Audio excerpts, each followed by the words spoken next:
Let's begin. Welcome everyone to our final week of the Advent study. You know me by now, but I'll introduce myself. I'm Lee Johnson, and I'm happy to see most of you have been with us before. For those of you that are new, we have recorded some of the sessions that we've done, and so they are posted on the PCC website, so you should be able to use those if you haven't been able to attend the prior sessions. And of course, the booklet is available for everyone. You can pick that up, and you can actually have a print copy sent to you if you request it, but it's all posted online. We're happy to have Callie with us tonight. She's providing tech support, and if there's issues related to muting or participation, Callie can step in and intervene on all of our behalf.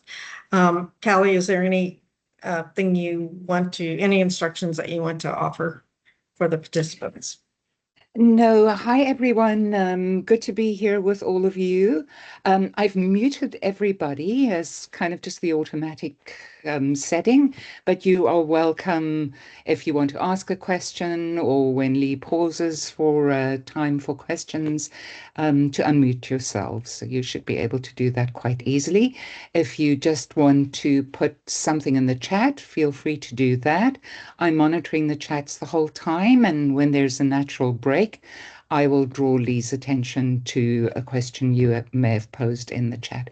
I've already seen somebody put in there season's greetings to everybody. So that's it from me. All right. Thanks, Callie. And let me just start by reminding all of us that the land on which our office of the church resides for thousands of years belonged to people other than us. It was the traditional land of such tribes as the Huron-Wendat, the Seneca, the Mississaugas of the Credit. This land today is home of many indigenous peoples from across Turtle Island. And we recognize that the Treaty 13 is signed with some of these nations. And I and the church articulate the commitment to healing, truth, and reconciliation. So with that said, let's start off by thinking a little bit about the previous two Gospels that we talked about last week. So Mark, as we said, was the earliest. Mark was written around 70. Mark's is the one that introduces Jesus as a fully grown man. There's no preamble. There's no discussion about him as a child or as a baby. He walks onto the scene, and Mark's first event with Jesus is Jesus' baptism. And the baptism itself is presented as though it is a new birth for Jesus. It's the moment when he hears the voice that says, "You are my son." And Mark's proceeds from there. And Mark's Jesus is the one who does the explosive deeds. And the first thing that we see in the very first chapters is Jesus dealing with unclean spirits, with sickness, with those things that bind people and make them less than human. And for the Markan community that preserved their teachings of Jesus, it was these deeds of Jesus that were first and foremost for their attachment to Jesus. And they put those deeds first. Jesus teaches almost nothing specifically in Mark. It references him as a teacher, but his teachings aren't there. And so it's those explosive deeds, those destructive and constructive deeds that Jesus does that feature in Mark. And then there is Matthew, the most popular of the Gospels early on. Matthew's written around 80 to 85. Matthew uses virtually all of Mark, but then adds many things that Mark's gospel didn't have. So you should think of the Matthean community as people who had written works about Jesus, but to form their own perspective and story of Jesus, they added to them. They supplemented, they changed some things.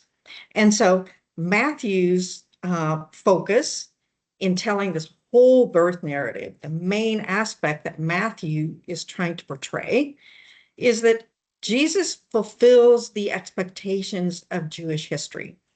And so Matthew starts right off with that genealogy that links Jesus to the very first Jew, and that's where the story starts for the Matthean community. So Abraham then goes through David, the king of the Jews at the high point of Jewish history, and then on to Jesus. And the first public deed in Matthew is Jesus goes up on that mountain and he starts to teach the law.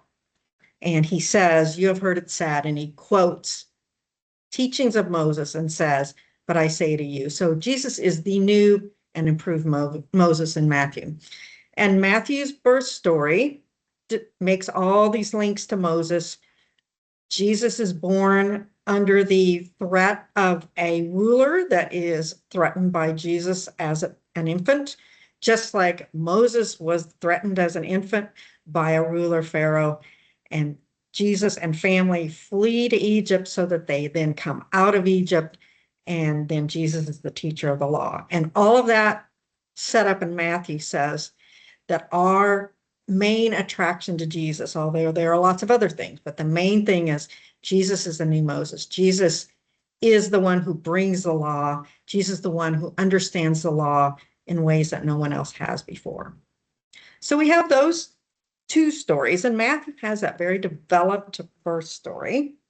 And then tonight we're going to take up Luke, who also had Mark as a source and used lots of Mark, but made lots of additions to Mark. And part of those important additions involves all the stuff that Luke says before the baptism comes up. And so let me show you some aspect of what Luke does that changes some things from Mark. Okay, so let's go to this. This is Luke 15, and there are 3 stories in this section, and none of them appear anywhere else. So these are only Luke's stories. And so one is a parable of the lost sheep. One of them is a parable of a lost coin. And the last one isn't described as something that is lost, but it is indeed the parable of the lost son and his brother. And so only Luke has these 3 stories, and it's one of the many things that Luke does that is quite famous for us now that you don't find anywhere else. And so that's one place in which Luke's changes are obvious. And let me show you one other quick little spot, because this is one of my favorite things. And this has to do with what you see, what you see in a parallel where Mark has a story, but Luke makes a little bit of changes to the story. So this is the story of the man with the withered hand. And Luke follows Mark pretty closely.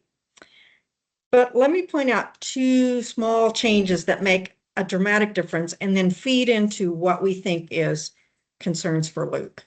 So here it says, there's a man who had a withered hand. This is Mark. Over here at Luke, it says, a man whose right hand was withered. So the main difference is it's just the right hand in Luke. And the reason I say that this is a dramatic change is in that culture, and it's still true in the culture today, that the right hand is considered the hand that is clean, the preferred hand. And the clean hand is the one that you can extend to other people, that you use for eating, that you use for any kind of social interaction. And you don't extend your left hand to people. The left hand is thought to be the unclean hand, the thing that you use for your own personal hygiene, so you don't extend that to people. You shouldn't eat with that hand. And so in Luke describing that the man has the malady, it's the right hand, Luke is telling you to a whole depth that Mark doesn't explain how socially isolated and outcast this man was. So that's one minor difference, but it makes a dramatic change in the story. And there's another thing that I'll point out, And this is a thing that Mark doesn't have, where Mark just says, he says to the man with the withered hand, come here. But in Luke, it says, he says to the man with the withered hand, come and stand here. And in the Greek, it says, really, I would translate that, come and stand in the midst. So it brings the man who, if he was in the synagogue at all, he would have been on the edge of the synagogue. He probably shouldn't have been in there at all with a physical malady. And Jesus says in Luke, come and stand in the midst of us. And so that's one of these Luke changes that I point out to you, because this is a theme of Luke that you will see in the birth narrative. You'll see Luke, the word that is typically used for this is inversion. Something's turned upside down. And for Luke, the inversion means the people who are on top are taken down and the people that are on the bottom are brought up. And so this man with the withered hand, good example, the one who's on the fringe of things, Jesus brings him into the midst. The one who has the hand that disallows him from social interactions, from touching other people, from eating with people, because the only useful hand is the one that you have to use, that's the unclean hand. And so Luke is interested in inversion. And so the way that the birth story unfolds in Luke is expressing a lot of things that get turned upside down. So let's look at some passages, and we'll see the types of things where you see inversion happening. Okay, let me go back to Luke.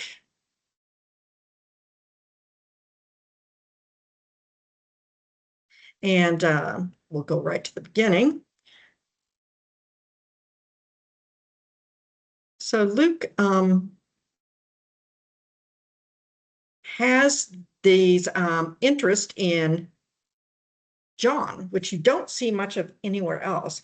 But in Luke, it's where John and Jesus, their births are told as, parallel events, although John's born a little bit sooner. But what Luke does, where you start to see inversion coming in, is that you focus on these two mothers to be.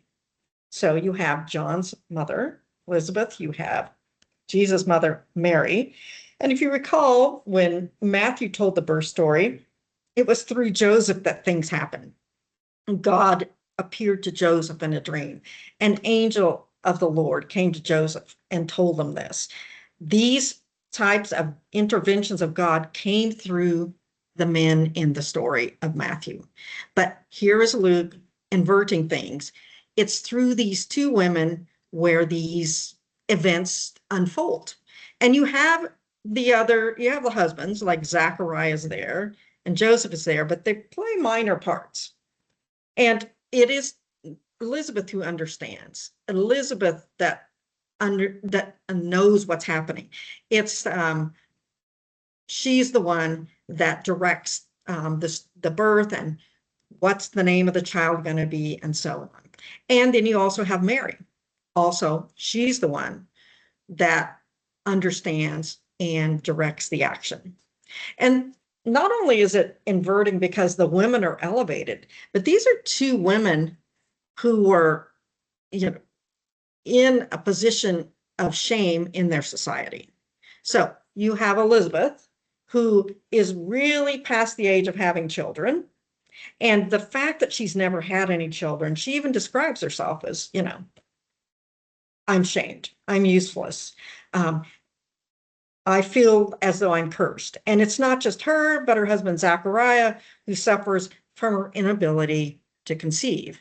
And I think I said this to you before, but it was always considered the woman's fault if conception didn't happen. It was her fault. And the man was thought to encouraged to find a spouse that could produce an offspring for him. So you have Elizabeth, who is in a state of shame because she can't bear children, or she hasn't. And you have now Mary, who's in a state of shame because she's pregnant and she shouldn't be. And so it's these two shamed women that in Luke become the drivers of the action and the ones who understand what others don't. And so that's one real strong sense of inversion that happens in the Luke birth story. And so all of these things come about because of what the women understand. And another theme that happens by means of this happening is that the Holy Spirit comes upon these people and tells them things or helps them to understand things or brings them insights. And this is another aspect of Luke. I wouldn't call this inversion, but the Holy Spirit appears, and the people that are invaded by the Holy Spirit, they then have a voice to speak for God. So their invasion of the Spirit, their, covering by the Spirit, turns them into a mouthpiece for God.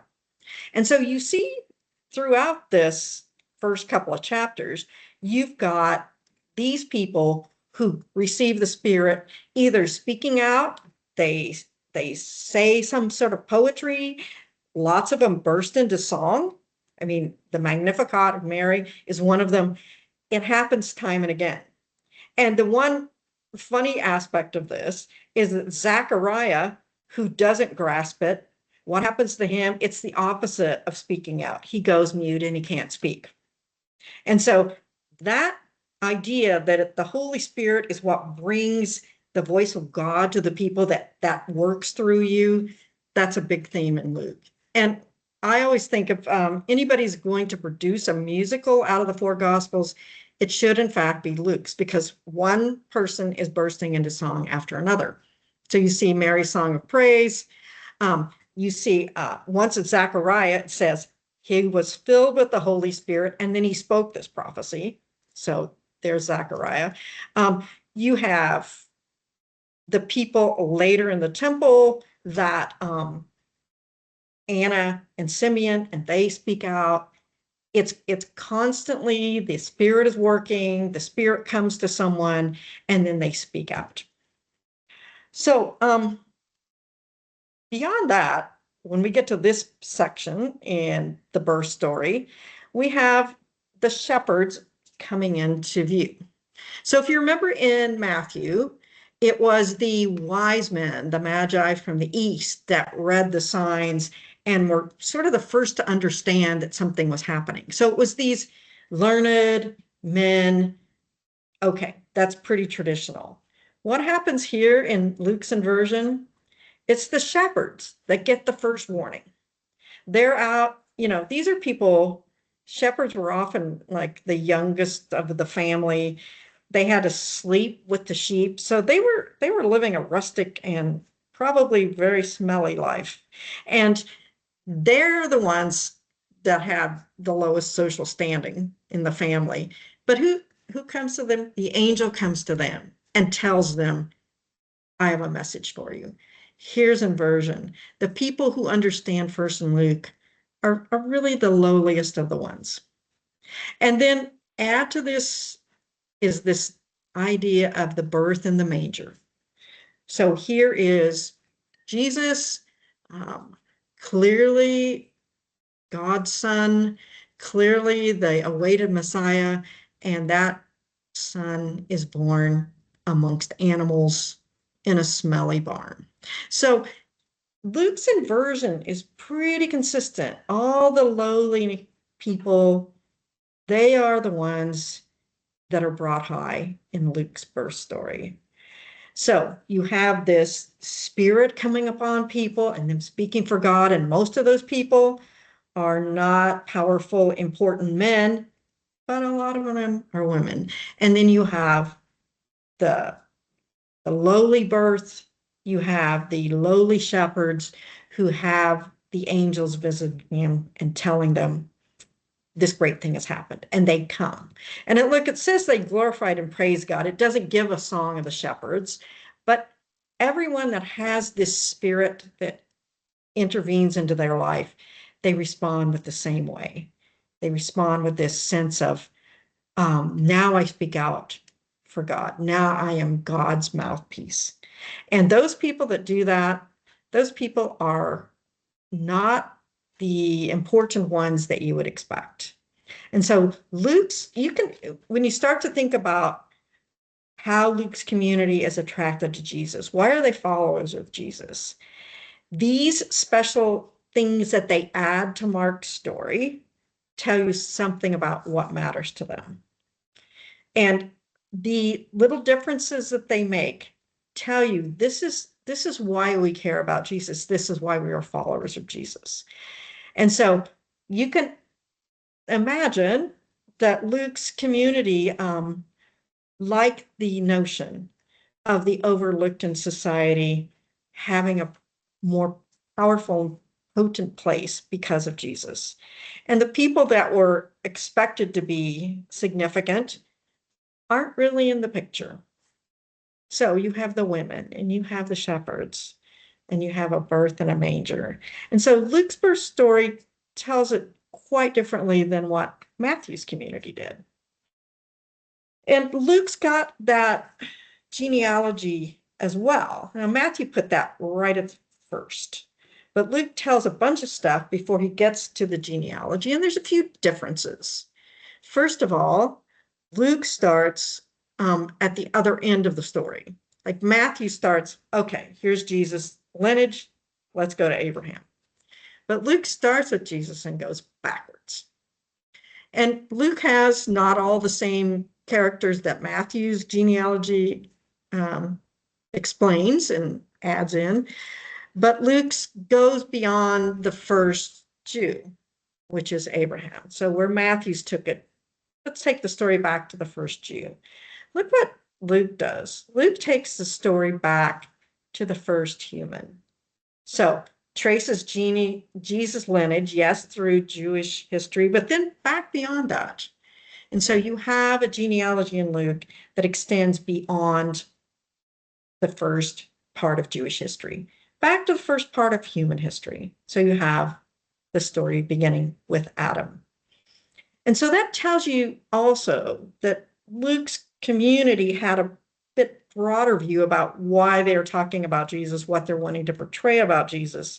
It has to do with more than just Jewish history. It has to do with human history. And so Jesus' birth should be seen as something that affects all humanity. And the understanding of the lineage of Jesus should be seen as more than a Jewish lineage, but a lineage of human history. And so with that, Luke has a broader perspective of things. It's not that Jewish history isn't part of it for Luke, it certainly is.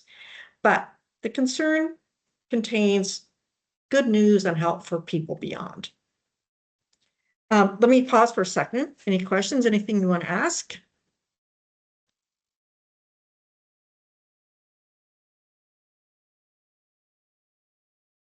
Okay, well, let's look at the very first public deed of Jesus in Luke. All right, so this is after the birth narrative. This is after you get the lineage and so on. And here it is where Jesus goes to Nazareth. So remember, Matthew has Jesus going up on a mountain preaching about the law. Mark has Jesus doing these explosive deeds. In Luke, Jesus goes to his home synagogue on the Sabbath, and he stood up to read. And now here we go. He unrolled the scroll and found the place where it is written, look what happens. The Spirit of the Lord is upon me. So the Spirit coming upon all these people, as we've seen in the birth story, here it's happening with Jesus in his own synagogue. And now he's going to speak. He's been anointed to bring, oh, look at the inversion. Good news to the poor, release to the captives, sight to the blind, the oppressed go free. When I said that Luke is interested in inversion, the first public proclamation of Jesus is, here's the people I care about, poor, captives, blind, and oppressed. And he does that, he speaks that in his own synagogue, and people are, kind of impressed. They're talking about it.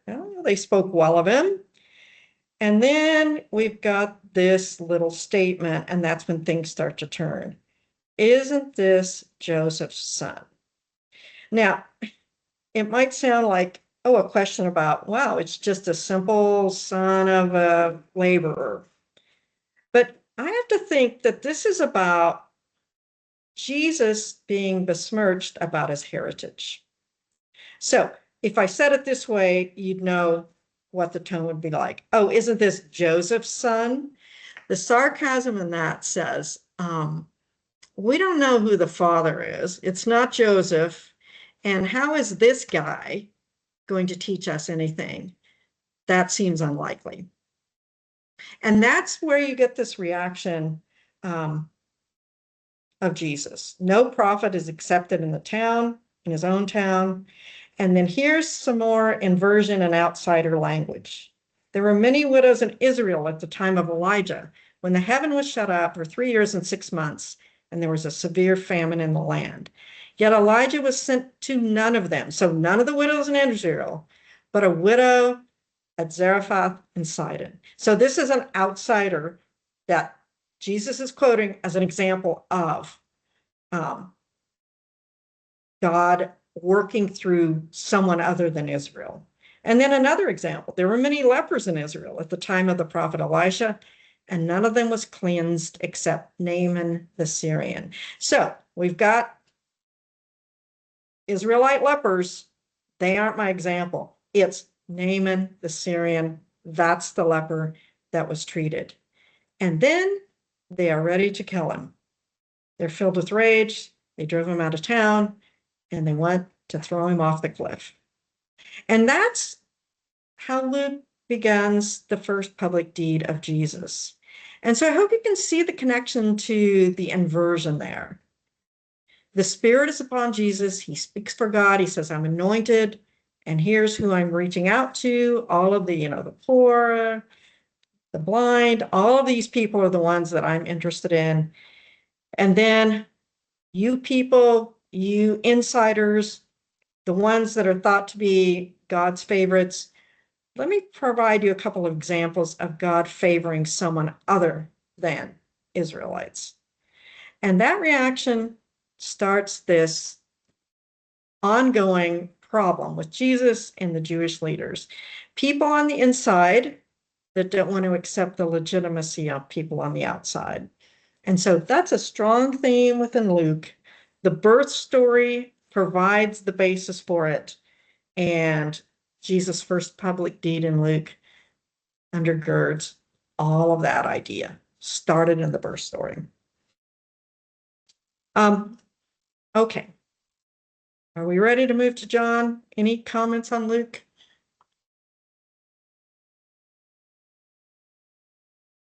Well, I think we talked about this before, but I think the Luke birth story is the favorite. You get some Matthew sprinkled in, but by and large, the churches that I've been associated with, the Luke story is the one that gets told most. And I wonder if there's something in most of us that likes the idea of the underdogs in Luke that get lifted up. I think it's an appealing way to think about Jesus and the importance of Jesus. The humble beginnings, the birth in a manger, all of that is Luke and only Luke. And so that sense of what mattered to the Lucan community, and that's one of the things I want to call your attention to as we think about the Advent stories of Jesus. Okay, let's look at John. So John is another one that's, well, I believe we already had Ray saying that, or was it Ian? I can't remember, sorry, saying that, almost none of John is in anywhere else. Yeah, that's true. John does John's own thing. And John has a different kind of opening. Let me bring it up here. A different look for John as it starts. Okay, so let's get off of Luke and the beginning of John. Okay, and John starts with this first little phrase, in the beginning. And John is clearly echoing what happens right at the outset of Genesis. It's the very same word in Greek, in archaea, it's the very same phrase, exactly the same. And so it's clear that John's community is thinking of Jesus' moment as tied to that moment. And so that's pulling in some Jewish connections already for John's community. But this next part, this idea of the Word, and the Word was with God, the Word was God. This is a capital letter here, but the word in Greek is logos. And logos can simply mean word or something like that. But really, John is borrowing or making connections with Stoic philosophy. And this idea of logos is a borrow from them. And logos within that philosophical context meant so much more than just word. It really meant that this is the logos was the thing that people saw as bringing the harmony of the universe together. The logos is the thing that is evident to us in the regularity of the seasons, in the way that the stars appear in certain formations at certain times, the way that the sun rises and sets, the way that the numeric aspect of math has a certain, what they even thought of it as almost like mystical quality to it, the way music works and certain chords sound certain ways. So there's a mathematical aspect to the universe, the way that Stoic philosophy thought about it. And the way that that all worked was what they call the logos. And so when John says in the beginning was the logos, he's talking about lots more than just whatever we're calling the word. He's talking about this thing that made sense, that was the force behind the beauty and the rhythm of life. And so when John is saying this, when John is starting with the logos, I imagine that anybody that was familiar with philosophy and were adherents to philosophy in John's day would have been going, oh yeah, that makes sense. Yes. Where John would have lost them was it says the logos became flesh, because within philosophical ideas, the notion of what was the most true, the most real, the most authentic aspect of reality was not the physical things of life, was not the bodily aspect of life, but it was the thing that isn't seen, the spiritual aspect, if you will. And so they thought of those things as more the reality than the physical elements of life. And the physical elements of life are what weighed you down to prevent you from becoming more spiritual, becoming more elevated in your existence. And so for John to take the logos and for that community to think of Jesus as logos, was certainly connecting their idea of what made Jesus matter with philosophical thought and thinking of Jesus in much broader ways. And so that opening says that Jesus wasn't just at the beginning of Jewish history or wasn't just at the beginning of human history, but for John to tell the story of Jesus, you have to go back to the creation of the universe. In the beginning was the Logos, and everything that was made through the Logos. So John's community, we've seen it. Mark starts with Jesus as a fully grown man. We see Matthew, no, the story goes back to the first Jew, Abraham. Luke's like, no, the history of Jesus goes back to the first human. And then John says, the story of Jesus goes back to the creation of the universe. And so for John's community, their vision of what made Jesus matter was different than the others too. And so even though John doesn't go on to tell a story of Jesus being born here, or, they were telling a birth story because they were saying in the beginning. And so Jesus' birth in John is the birth of the universe. And so it's quite different, but it's a birth nonetheless. And I think it's very interesting that these different communities were all attracted to Jesus. We're all adherents of Jesus and followers of Jesus. But the ways in which they thought of Jesus' impact, of Jesus' identity, they varied a lot. And let me point out John's first public deed, because we've been paying attention to those, and it's quite different as well. Um, so you have Jesus calling disciples and so on. But here's Jesus' first public deed, the wedding at Cana. And on the third day, that sounds like a resurrection story. You know the story. And what I want to point out to you is it says right here after the water turned to wine, Jesus did this, the first of his signs. And this word signs is a major theme in John. And so Mark, Jesus did these explosive deeds. In Matthew, Jesus was this premier teacher of the law. In Luke, Jesus was this one upon whom the Spirit resided, and through whom the lowly were lifted up, the outsiders were brought in. And for John, Jesus, the one who did signs. And so we think of these signs as, miraculous deeds, and they certainly were. And for John, the signs increase in their potency as it goes along. So the water into wine is pretty good, but it's only the first. And the last of these is the raising of Lazarus from the dead. And so each one of them grows in intensity, each of the signs.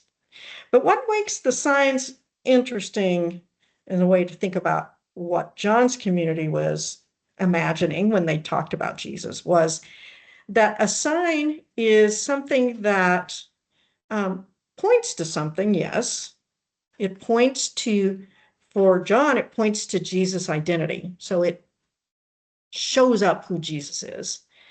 But the sign also says it's required of everyone to pay attention to the signs. And so it places the onus on those around Jesus to look at the sign and to make sense of the sign. And so, did you see that sign? And they talk about signs in John a lot. In fact, sometimes the Jewish leaders say, what are we going to do with him? He does so many signs.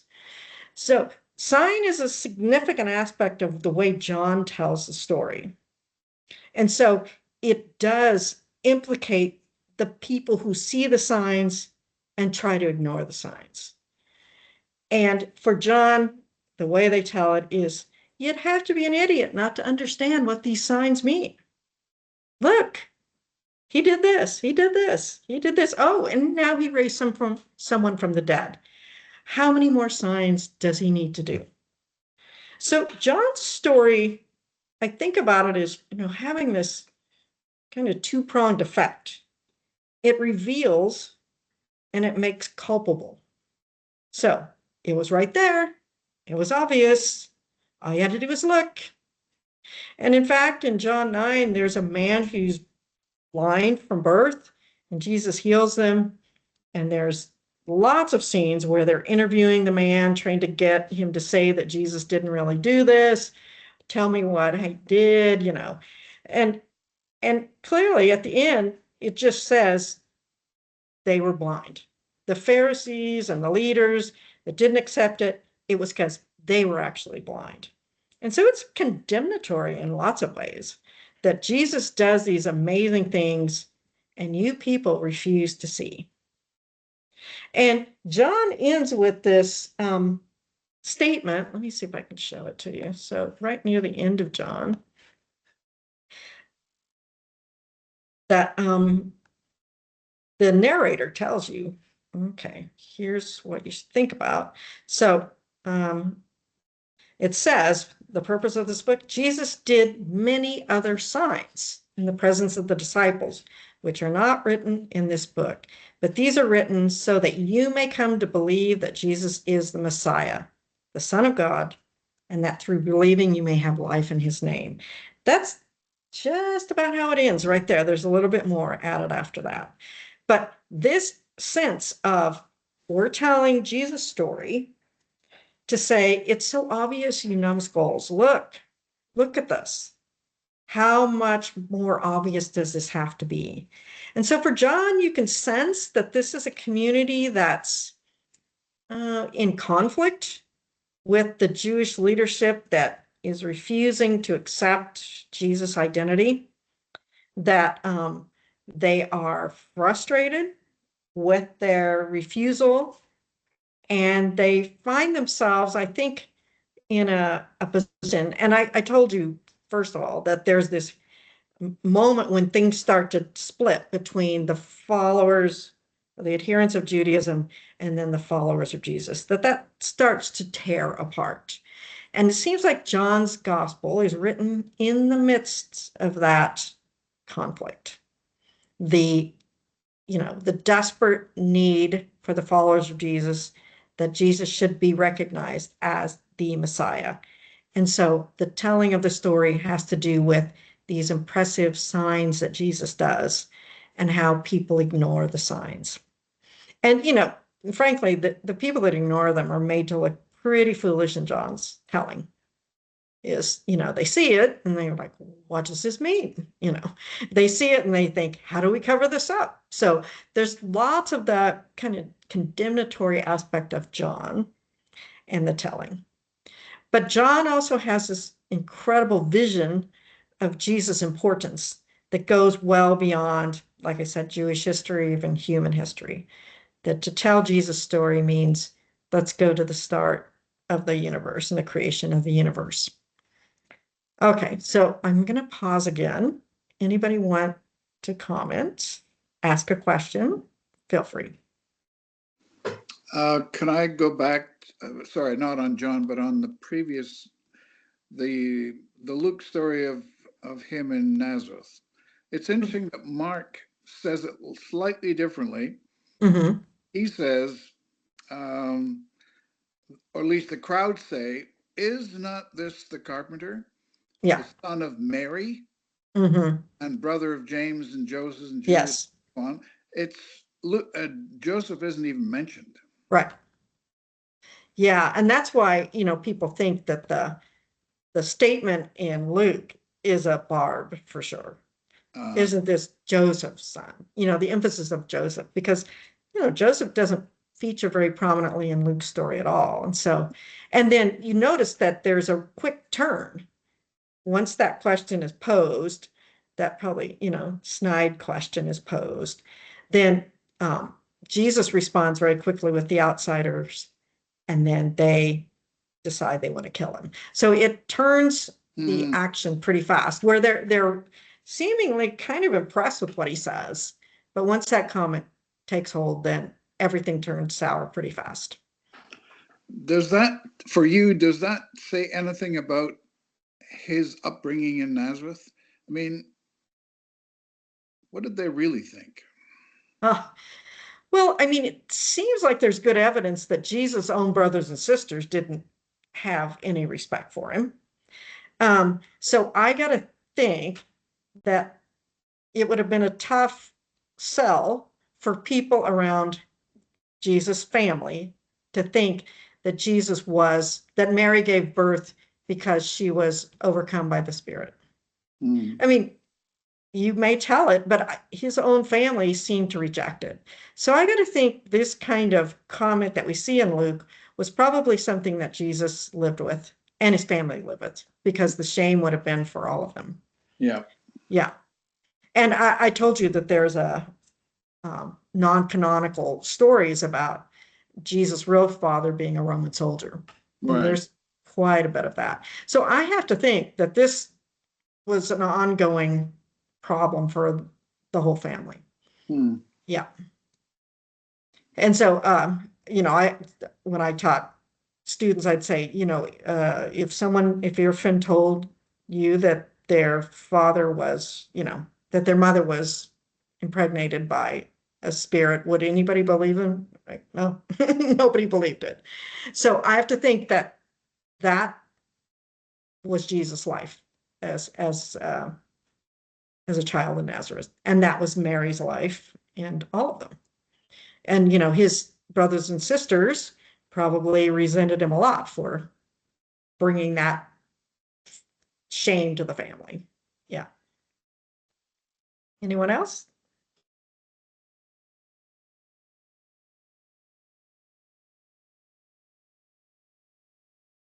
Well, we have a few minutes. So I want to summarize what I hope this study has done and continue to do. So we've looked at 6 birth stories, 6 gospel stories. Some of them aren't really birth stories per se, but they all talk about Jesus' origins in some way or another. And they really are surprisingly diverse in what they say about Jesus' background, where he came from. The Christology is different. I think that the John Christology is maybe the highest of the canonical gospels. I think people talk about Mark's being perhaps the lowest of the Christologies. Jesus is he still does pretty remarkable things, but Jesus is human in Mark in some ways that he isn't so much in the others. But the non-canonicals, I mean, look at the infancy gospel trying to balance Jesus' humanity and divinity in the deeds of a 5 to 12-year-old. In some ways he's human, in some ways he's divine. I mean, it's a very creative way of thinking about it. And then the infancy gospel of James, it doesn't talk much about Jesus at all, but about Mary, and how I think it elevates the Christology, because not only is Jesus' birth remarkable, but Mary's birth is remarkable as well. And so Mary is elevated as this Mary's childhood and Mary's birth and Mary's mother. All of that is only in that reading. So they're all quite different. They start the story of Jesus different. They emphasize different things. And so I hope that I remember at some point in my studies, I was struck by, I'd always had the feeling that initially all the followers of Jesus were kind of united, and that gradually over the centuries, we'd become separated and all these different denominations. And I sort of bemoaned in my head how there was so much, division and difference, and why did that have to happen? And what a revelation it was for me to say, early on, it was all very different as well. The Christology was different. People followed Jesus for different reasons. People looked at Jesus' origins in different ways. People were followers of Jesus for different reasons. And I think it's, kind of a remarkable aspect that we have 4 different options and visions of Jesus in the canon. And they don't all agree. And the people that put the canon together thought, that's okay. I think the early on, there was plenty of effort to try to harmonize everything. And there was a whole harmony written of the Gospels early on to try to make them all say the same thing. But I think we lose a lot if we do that.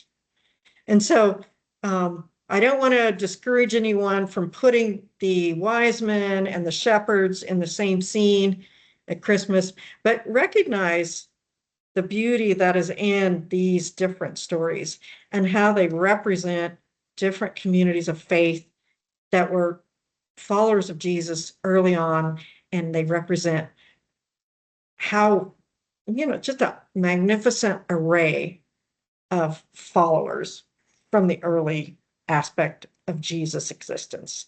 So all these writings happen within 110 or 20 years, all that we've read. And they all tell different aspects. So it should help us think about our own circumstances and think about the breadth of Jesus' impact today, but also how remarkably broad it was right from the beginning. People that just thought of Jesus as mainly a a very enlightened teacher. The people that thought of Jesus as only spirit, and that's all that he was. And they all adhered to Jesus for different reasons. And happily, we have some of their writings to tell us, here's what they thought and here's why. So that, and then I hope you'll examine why a certain story resonates with you. Because you're attracted to Jesus for certain reasons. And I didn't realize that I'd mashed all the stories together in my mind, and that there's actually all of these voices of faith behind these stories. And so hopefully separating them out, looking at them individually, thinking about the beauty of what they represent on their own is helpful. And then you start to think, oh, here's what I've always liked about this part of the story. Here's what it means. Does it elevate Jesus? Does it elevate the poor? Why is that an appealing aspect of Jesus for you? And then, this is the one that resonates with me the most. That's what I hope for this study, that will help you step back and think about why these different parts appeal to you. Any further comments? Yeah, I think it's interesting that even within our congregations, there's probably a whole bunch of different reasons why they're or not attracted. I agree. We're finding some of that out in the way we're doing it. People almost being happy that we've got to hear these other gospels that are not in the canon, for example, and hearing a side of the story they've never heard. And maybe curiosity had always been there about, well, what was he like? Did he hang out with John the Baptist before, or was this just all of a sudden? A lot of it doesn't make sense if you think about it. Anyway, it's been very helpful for me, and I hope our congregations to have that broader picture. Oh, well, great. For me, the story of Jesus always started just with the birth in the manger. And so Advent was kind of this void that I really never spent much attention to. And I remember recently I said to somebody, so what's Advent? And they said, well, it's a waiting time. But I mean, one of the reasons I took this study was because I wanted to know more about the origin of Jesus and what was going on at that time. And so it's been very enlightening. Oh, I'm very happy to hear that. Thanks, Ray. Well, it's ongoing. There's lots more to think about, but I hope we got a taste of it, and I hope it's been helpful. And so before we go, let me put in a shameless plug for next spring. So there's going to be a Lenten study, and I'm working on it right now. And I think the booklet is going to be ready early January. And we're going to read a book by John Gager called, let's see, Who Made Early Christianity? And this is the Jewish Lives of the Apostle Paul. So we're going to read the book. We're going to talk about how Paul has been thought of historically, how Paul relates to Judaism, and how to read Paul's letters, especially the one to the Galatians and the one to the Romans, with an eye of the context within which they were written, and how that makes us think about Paul in new ways.